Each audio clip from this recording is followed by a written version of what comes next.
अस्सलामुअलैकुम रहमतुल्लाहि व बरकातुहू। दोस्तों, मैं हूं इरफान खान। आप तमाम का इस्तकबाल करता हूं मेरे इस यूट्यूब चैनल में। जैसा कि हम तमाम को पता है कि हम इस यूट्यूब चैनल के ज़रिए ही उर्दू मीडियम के जो स्टूडेंट्स हैं उनकी रहबरी करते हैं, उन तक मवाद को पहुंचाते हैं, इंफॉर्मेशन को पहुंचाते हैं, अलग अलग तरीके के उनके कन्फ्यूजन्स जो है क्लियर करते हैं। पिछले कई दिनों से हमने वीडियोस को अपलोड नहीं किया है जो कि मवाद से मुताल्लिक थे। बहुत से वीडियो हमने लास्ट टाइम अपलोड किए थे, लेकिन आज का जो वीडियो है ये ऐसी सिचुएशन में वीडियो है। हमारे जो तमाम स्टूडेंट्स जो मेरे इस वीडियो को देख रहे हैं ऐसी सिचुएशन में है जहां हम जो है टीईटी महा टीईटी के रिजल्ट और सीटीईटी के रिजल्ट को लेकर जो है कंफ्यूजन में है। और दो तीन पॉइंट है इसमें मैं आपके क्लियर करना चाहूँगा, जो कि मुझे कई वीडियो में तो मैंने बता दिया। जो मसला है पवित्र पोर्टल के शिक्षक भर्ती में जो स्टेजेस है, जिसको हम बोलेंगे primary 1st to 5th 6 to 8 में हो या फिर 9 to 12 में हो, तो अपने स्टूडेंट्स कई ज़्यादा आज भी वही कन्फ्यूजन में है। वो भी चीज़ें हम देखेंगे। रही बात जो सीटेट के रिजल्ट की, तो सीटेट का जो रिजल्ट है वो आज 18 है। 21 फरवरी तक में भी चांसेस है कि आज की जो न्यूज़ देखे, लेकिन ऐसा है कि जितने में उतनी बात हो रही है। लेकिन इतनी बात तो पक्की है कि 100% जो है सीटेट रिजल्ट इसी हफ्ते में दे देगा। 21 तक बोलो या 22 तक बोलो या 25 तक, लेकिन वो उसके उसूलों का बहुत पक्का है। सीटेट जो भी है सीबीएसई जो उसको कंडक्ट करता है और पूरे भारत में जो है इस बारी में ऑनलाइन लिए गए। और वो ऑनलाइन में क्या रहता, शिफ्टिंग हुए। शिफ्टिंग में क्या हुए, हर शिफ्ट में जो है क्वेश्चंस की जो तरतीब बदलना, क्वेश्चंस के टाइप बदलना या क्वेश्चंस के ऑप्शंस में कुछ हेर फेर करना, ऐसी चीजें उन्होंने रखे। या फिर जो पूरा इंग्लिश से उर्दू में ट्रांसलेट करके जो 30 मार्क का उर्दू दिए होंगे, या कहीं से भी ट्रांसलेट करके जो 20 लैंग्वेजेस जो थी, फर्स्ट लैंग्वेज सेकंड लैंग्वेज में जो हम चूज करते हैं, उर्दू हिंदी मराठी ऐसे 20 लैंग्वेजेस होते हैं, तो वो तमाम में कंडक्ट करके ऑनलाइन उसको लेना, इसमें उनका टाइम हुआ होगा जो भी हो, लेकिन वो सीटेट रिजल्ट दे देगा।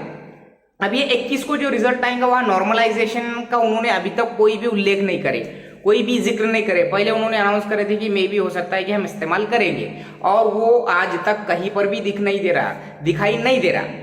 ये एक प्लस पॉइंट है, ये एक अच्छी बात है उनके लिए जिनके पहले आंसर की में, शुरुआत के ही आंसर की में जो पास हो गए होंगे 90, 91 जो भी जितने भी होंगे, 82, 83, 84 जो कास्ट वाले हैं उनके 90 तक आ गए होंगे, ओपन वालों के 90 प्लस आ गए होंगे, तो अच्छी बात है। क्योंकि नॉर्मलाइजेशन का इस्तेमाल करेंगे, अभी तक उनका कोई भी स्टेटमेंट नहीं आया वहां पर। अब वो करेंगे या अप्लाई करेंगे तो वो एक अलग बात है। फिलहाल तो ऐसा नहीं है और अच्छी बात है। ये नॉर्मलाइजेशन जो है आपके स्कोर को कम कर सकता था, ज्यादा कर सकता था। कांस्टेंट जो रहता वो एक लेवल में लाकर छोड़ता है नॉर्मलाइजेशन। अब रही बात 82, 81 पर जो अटके सीटेट में, 88 पे 87 पे ओपन वाले कोई अटके होंगे, 88 पे अटके होंगे, तो जनरली आमतौर पे 99% उनकी गलतियां होती नहीं है। अब तुमने जो ऑब्जेक्शन लिए होंगे वो उसको पूरी कमेटी जो भी रहती होंगी वो सीटेट के जो एक्सपर्ट्स की, वो देखकर वो चेक करके उसमें बढ़ा सकती है। अगर बढ़ा तो ठीक, नहीं तो फिर 89 पर 82 पर आकर अटक जाना पड़ता है इंसान को, मलाल रहता उसका। अब वो देखेंगे आगे क्या होता, लेकिन सीटेट का रिजल्ट आ जाएगा। अब इसमें जो पास हो रहे वो तो कोई इसमें शक ही नहीं कि उन्होंने किस्मत लाई। रही बात महा टीईटी की, महा टीईटी के जो मसाइल चल रहे, तो ये मसाइल ऐसे हो गए अब वो पेचीदा कि जिस चीज की हमने आस लगा के बैठे थे कि टीईटी के रिजल्ट के फौरन बाद नोटिफिकेशन आ जाएगा, वो चीज हमको दिन ब दिन जो है लेंदी होती जा रही। और टीईटी का ये उसूल रहा है हमेशा का, हर साल का यही उसूल रहा है कि हर चीज में जो है लैक ऑफ जिसको बोलेंगे प्लानिंग है उनकी, या उनके पास मनसूबाबंदी के अलावा उनके पास जो पेपर सेटिंग का जो मसला है वो है। और अब तो एकदम खतरनाक चीज सामने आई हुई है महा टीईटी की, जो हम झोल झाल हुआ है जो भी, तो ये तमाम पेचीदा मसलों में हमारा टीईटी का रिजल्ट अटक गया। कई का ऐसा कहना है दो इसमें बंटवारे हो गए। आप लोग देख रहे होंगे कि दो चीज हमारे ही दोस्तों में से, कि एक ऐसा बोलता है कि टैट लो, दूसरा बोलता है कि पहली कंप्लीट करके टैट लो नई वाली। तो यहाँ पर ख्यालात का जो है जिसको बोलेंगे हम मुंतशिर हो गए ख्यालात में। दूसरी बात टीईटी में 2021 के टीईटी में कई ऐसा बोल रहे कि इसमें नहीं है कोई भी जो है जोल, लेकिन आज की जी24 तास की तुमने अगर न्यूज देखे होंगे तो उसमें ऐसी मांगनी रखे संगठन ने कि ओएमआर शीट के साथ रिजल्ट को घोषित करो 21 का, यानी दूध का दूध पानी का पानी हो जाता। लेकिन मैं इतना कहूंगा कि सीटेट का तो रिजल्ट आ जा रहा, लेकिन अपने लिए टीईटी का रिजल्ट जरूरी है। अब वो टीईटी का रिजल्ट आ जाएगा, उसके पीछे वो लग गए, न्यूज वगैरह भी आ गई, अच्छा खासा वो सोशल मीडिया में उसकी मांगनी हुई, संगठन जाकर मिले, न्यूज वालों ने बताए तमाम चीजें। यानी मुझे ऐसा लग रहा है कि प्रेशराइज्ड अगर हो रहे होंगे वो, तो वो सीधा सीधा ये फरवरी में निकाल घोषित करके अपने टेट का नोटिफिकेशन निकाल देंगे। ये बात मैं बता रहा आपको, यानी कि यहाँ मोटिवेट करना मेरा जो है काम ये नहीं है। जैसा कि जनरली जो मोटिवेशनल स्पीकर रहते हैं, मैं आपको बोलूँ अगर कि संदीप माहेश्वरी हो या विवेक बिंद्रा हो, डॉक्टर विवेक बिंद्रा, तो ये मोटिवेशनल स्पीकर मोटिवेट करते रहते हैं। अब जनरली हम तुम जो है एक जनरल कैटेगरी के लोग हैं, मीडियम क्लास के एवरेज माइंड के स्टूडेंट्स हैं, तो मोटिवेट करने से ही अपने को जो है बहुत कुछ आ जाता, ऐसा भी नहीं ना। ये एक हिसाब से मेरी नजर में ये चोचले है सब। मुझे कोई मोटिवेट करेगा तभी मैं उसको मोटिवेट होकर पढ़ाई करूंगा, स्कोर करूंगा। यानी कि जिस तरीके से हम धंसते जा रहे सोच की बिना पर टीईटी के रिजल्ट को लेकर और कंट्रोवर्सीज को लेकर हमारे दिमाग में ये सवाल आ रहा कि होंगी नहीं होंगी, तो ये चीजों को पहली बात तो तर्क कर दो, होंगी 100% होंगी इंशाल्लाह, ऐसे इम्कानात पूरे हैं, ठीक है। तो वो नोटिफिकेशन ऐसा लग रहा कि दे देंगे रिजल्ट घोषित करके, ये फरवरी का इंतजार करो, और होंगी तो वो अप्रैल मई में ही होंगी। अप्रैल में नहीं भी हुई तो मई में हो जाएंगी, ऐसा लग रहा, क्लियर कट लग रहा।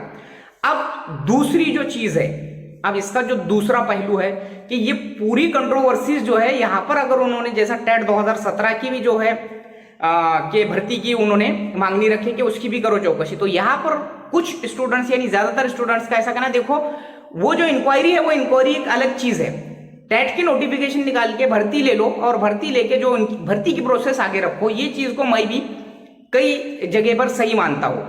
चौकसी करो, जो भी कर रहे हो वो उन पे कार्रवाई भी करो, सब करो, लेकिन यहां पर मसला यह है कि टेट की नोटिफिकेशन फट से निकालो 17, 18, 19, 20, 21, 22, ये सॉरी 18, 19, 20, 21, 22, यहाँ सीटेट और वहां टेट पास हुए इतने बच्चे बैठे हैं, और वो जो है अब वहां पर जो भी निकलेंगे 19-20 में जितने भी वो होंगे 7,900 में से, उसमें अपने मीडियम में से उनकी मीडियम में से, तो वो उतना कंपटीशन कम हो जाएगा, इसमें कोई शक नहीं, ठीक है। तो इंतजार करो, सबर का फल मीठा रहता। तो इतना तो कर लिया अपन ने, और मुझे तो ऐसा लगता था कि जनवरी में ही फाइनल, दिसंबर में फाइनल रिजल्ट आ जाएंगे, लेकिन वो आया नहीं, कंट्रोवर्सीज हुई। ये कंट्रोवर्सीज बहुत पेचीदा है और ये बहुत बड़ा जो है मसला है, इश्यू है, लेकिन इसको हमारे दिमाग में लेकर बैठना हमको नहीं है, स्पेशली उर्दू मीडियम वालों को। टेट की तैयारी कंटिन्यू रखो, किसी भी हालत में कंटिन्यू रखो। इसके अलावा मैं बात बोलूंगा जो 1 to 5, 6 to 8 और 9 to 12 ये 3 चीजें होती है टेट पवित्र पोर्टल के शिक्षक भर्ती में। आज से पहले कभी भी गवर्नमेंट 9वीं से 12वीं की कभी भी एग्जाम के थ्रू या डायरेक्ट भर्ती 2000 में करी थी, 2000 के बाद में कभी भी नहीं करी थी गवर्नमेंट इंस्टीट्यूशंस पे। गवर्नमेंट और प्राइवेट इंस्टीट्यूशन 9वीं से 12वीं पर पवित्र पोर्टल में लेते हैं, ठीक है। पहली से 5वीं के लिए आपको 101% आपको सीटीटी या टीईटी 1 का होना कंपलसरी है डीएड के साथ, ओके। अब डीएड के साथ अगर आप ग्रेजुएशन है या डीएड के साथ बीएड है, कुछ भी होगा, तो आपको सीटीटी 2 या टीईटी 2 होना कंपलसरी। मैं बार बार ये बता रहा, ये जहन में इसलिए डाल रहा कि आज भी अपने बच्चे कंफ्यूज है। अब आ जाओ, ये भाग को छोड़ दो, इसकी तीसरे स्टेज को पकड़ो। 9वीं से 12वीं में तुमको टीटी सीटीटी की जरूरत नहीं रहती, अगरचे कि तुम उर्दू मीडियम है, तुम साइंस वाले है, तुम साइंस से मैथ से जो भी होंगे, उसके बाद में तुम इंग्लिश लिटरेचर है, तो तुमको वहां टीईटी तो लगती नहीं, लेकिन तुम्हारे उसमें मीडियम का बंधन नहीं रहता। और मीडियम के बंधन नहीं रहने का मतलब क्या है कि तुम वहां साइंस वाले हैं, तो तुमको जो भी विदाउट और विथ इंटरव्यू के जो 2 चीजें वैकेंसी आएंगी, तो विदाउट इंटरव्यू में तुम्हारे टेट के, यानी तुमने बगैर टीईटी तो लगती ही नहीं, टेट में अगर तुमने समझो 140 ले लिया और तुम मेरिट में बढ़ गए, तो तुम डायरेक्ट सिलेक्ट हो जाएंगे वहां पर। कहां पर? विदाउट इंटरव्यू के वैकेंसीज में, जो कि गवर्नमेंट और प्राइवेट दोनों में भी होती है। गवर्नमेंट और प्राइवेट 100% अनुदानित, 80%, 60%, 20% इस पर होती है। यानी ये मेरिट के बेस पे कोर स्टूडेंट लेते हैं एकदम बगैर पैसों के, विदाउट डोनेशन। अब आ जाओ विद इंटरव्यू। अब यहाँ तुम टेट दे देंगे 9वीं से 12वीं पे विद इंटरव्यू में, तो उसके बाद में तुम्हारा इंटरव्यू वो संस्था लेंगी जिसके 30 मार्क रहते, उस इंटरव्यू के। तुम्हारे टेट में कितने भी मार्क हो उसको कोई वैल्यू नहीं है, वो 30 डेमो लेसन के मार्क पर तुम्हारी मेरिट लगेंगी। ये है पवित्र पोर्टल के सिस्टम। यानी 9वीं से 12वीं वाले जो कंफ्यूज हो रहे हैं मैं उनको बोल रहा। तो चांस ऐसा है, लेकिन यहाँ तुमको कॉम्पीट करना पड़ेगा हर मीडियम से। यानी कि तुम इंग्लिश भी मीडियम पे, मराठी भी मीडियम पे जाएंगे तो तुम्हारा जो साइंस रहता है वो सेम ही में रहता वहां। तो तुमको ये नहीं पूछा जाएगा कि तुम कौन से मीडियम के, तुम्हारा बीएससी, एमएससी, बीएड, एमएड ये देखा जाएगा। और एक बात ज़हन में रखो कि तुम्हारा अगर बीएससी में समझो, मिसाल के तौर पे बीए में सिर्फ 2 ही साल में इंग्लिश है और तुमने बीएड कर लिए और तुमने इंग्लिश के लिए अप्लाई करे, तो तुम्हारा मेथड भी इंग्लिश होगा वहां, तो तुम्हारे मायने रखता बीए के सब्जेक्ट का। ये बात ज़हन में रखो। अब तुम एमए है, मिसाल के तौर पे तुम एमए बीएड है, लेकिन एमए में तुम्हारा वही सब्जेक्ट होना जो बीए में तुम्हारा होते आया, यानी उस सब्जेक्ट में। यानी कि एमए बीए इन इंग्लिश लिए तुमने लिटरेचर, और एमए में भी तुम्हारा इंग्लिश लिटरेचर है, तो ही तुम वहां एलिजिबल रहेंगे एमए बीएड पर या डबल एमए बीएड पर 11वीं 12वीं पे। अदरवाइज तुम एलिजिबल नहीं रहेंगे। ये बात ज़हन में रखो। उधर भी तुम्हारा 3 साल में होना सब्जेक्ट वो जरूरी है। ये बात पक्की ज़हन में रखो। केंद्रीय विद्यालय में भी यही सिस्टम है। इसके बाद में 50% जो मार्क रहते, 50% तुमको बीए में जो है, जो ग्रेजुएशन में 50% मार्क ओपन वाले को, 55 या 50% समथिंग, और जो पोस्ट ग्रेजुएशन रहता है उसमें 50% और कास्ट वाले को 45%। और ग्रेजुएशन में तुमको जो बीए, बीएससी, बीकॉम रहता है उसमें ग्रेजुएशन में 9वीं 10वीं पे जब तुम अप्लाई करते तो वहां पे होना तुमको 55%, यानी कि बी ग्रेड में पास होना तुम, और कास्ट वाले को 50%। लास्ट टाइम जो कंट्रोवर्सी कोर्ट में जो केस गई थी उसमें से एक केस ये भी थी। ये बात ज़हन में रखो।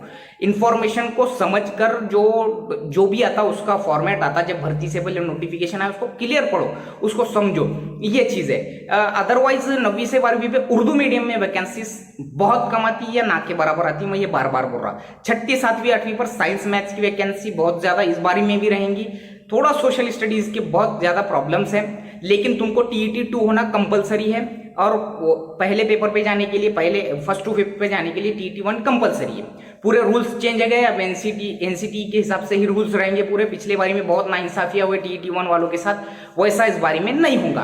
तो ये चीजें थी जो मुझे क्लियर करनी थी। अदरवाइज वीडियो अच्छा लगे लाइक करो, सब्सक्राइब करो, कमेंट बॉक्स में बताओ वीडियो कैसा लगा, मालूमात कैसी लगी, और अच्छा लगे तो जरूर शेयर करो। उर्दू मीडियम के ग्रुप्स हो या स्टूडेंट्स हो, उनका इससे फायदा होगा, उनको इसकी जो है मालूमात मिलेगी। अस्सलाम वालेकुम।